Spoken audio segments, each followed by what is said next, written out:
Hello, it's Diana, and I want to show you our sprouting because this is something that is such a fantastic thing to do in the wintertime. Because sometimes, the farmers markets are kind of ended and you don't have as much good access to really good, highly nutritious, fresh greens.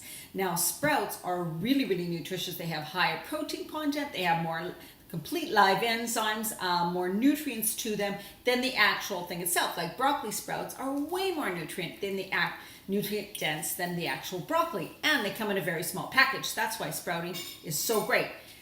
I have videos on YouTube showing you how to sprout with a mason jar, so you can definitely do that, although it doesn't make very many sprouts, and it's a little more messy and a little more time consuming. This is something that if you choose to do is really easy and it's not that expensive. This is a sprouter, and this one has 3 levels for sprouts, and the bottom level is where the water goes when you rinse it and you pour the water in. So the bottom collects the water, and this way you can use 3 different types of sprouts. So in here we have the bottom one kind of sprouts, the middle another kind of sprouts, and the top some lentil and bean sprouts. And we started this yesterday, but each level, it's kind of wet, see, has some sprouts, some seeds in it, I should say. So what you do is you start out by getting some sprouting seeds, and these can be bought online or you can get them at a health food store or even at a seed store. There's seed stores. So we have a variety of seeds, and they come in different sizes, and they also come, here's a really tiny one. You can get the pure sprouts, like 1 seed, let's say all alfalfa, all broccoli, or you can get a mix of different kinds of seeds. And that's what's really great, is because you get a variety, because each seed, each sprout has different nutrient content, right? And so by getting a mix of them, you get like a mixture of a whole bunch of really good, cool things. And the taste is interesting too. So all you have to do, and this is how easy it is in each level, you first start out by putting about a tablespoon of the seeds that you're going to use in each level. So you put that, and it has these little drains. I don't know if you can see, it's a red little dot in there, red little thing. So you put the seeds in the 3 top layers, the bottom's empty. Then what you do is you use lukewarm water, and use filtered water always. Lukewarm water, about 1 liter, and you pour it in the top, and it will drain down and wet all the layers of the seeds. And then what that happens is those seeds are going to soak. They're going to be wet, and you wait.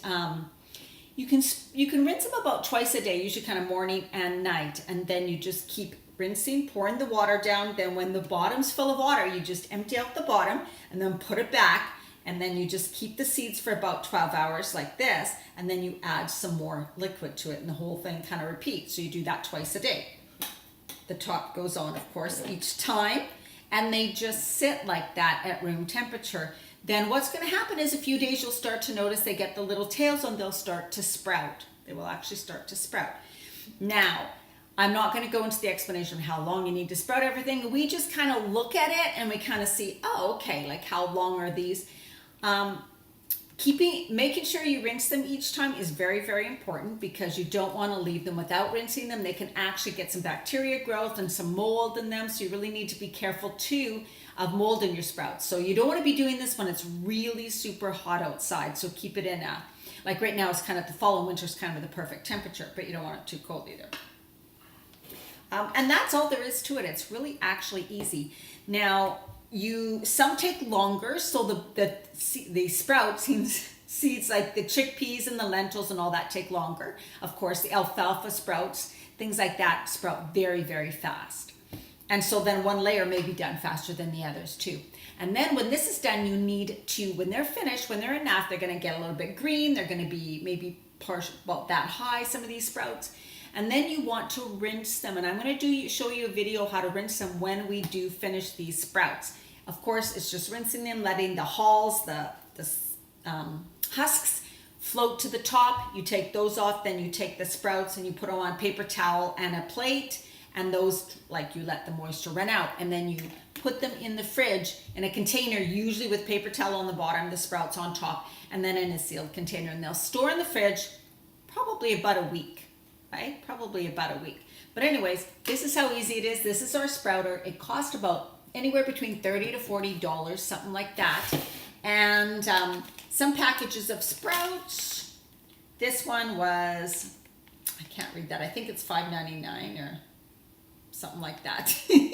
And then the larger ones, let's see what this one is, $11.98, something like that. But you only use 1 tablespoon. So remember, these are going to make a lot of sprouts. All right, if you have any questions, post them below if you're watching this on my Facebook page or on YouTube too. And remember, if you're watching on YouTube, subscribe. As well as make sure you're part of my Facebook community, Women Creating Healthy Lives, and that is on Facebook. And you can check out my programs and what I offer at dianamarchand.com. All right, take care. Bye.